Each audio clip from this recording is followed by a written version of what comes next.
அக்கா நேற்று வேலை கேட்டிருந்தேனே சொல்கிறேன் நீங்கள். எந்த வேலை கொடுத்தாலும் செய்வியா? செய்கிறேங்க்கா. பாதில ஜகா வாங்கிலாம் போயிடக்கூடாது. இல்லை போக மாட்டேங்க்கா. அப்புறம் இந்த வேலை பிடிக்கல அந்த வேலை பிடிக்கலாம் சொல்லக்கூடாது.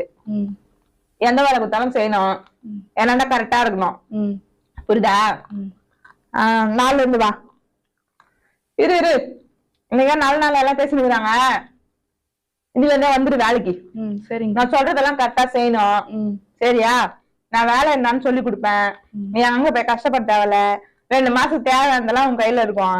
அப்புறம் 1 மாசம் 2 மாசம் லீவ் விட்டு மறுபடியும் நம்ம வேலையை ஆரம்பிக்கணும். சரிங்க. நீ என்ன கூட வா, எல்லாமே நான் உனக்கு சூப்பரா கத்து கொடுக்குறேன். சரி வா. என்ன இவன் இந்த தெருவுலதான் எங்கேயோ வேலைக்கு போர்டு போட்டுக்குதுன்னு சொன்னா, இதுதான் முனியாண்டி தெரு. எந்த தெரு? அக்கா அதோ போட்டிருக்கா போர்டு.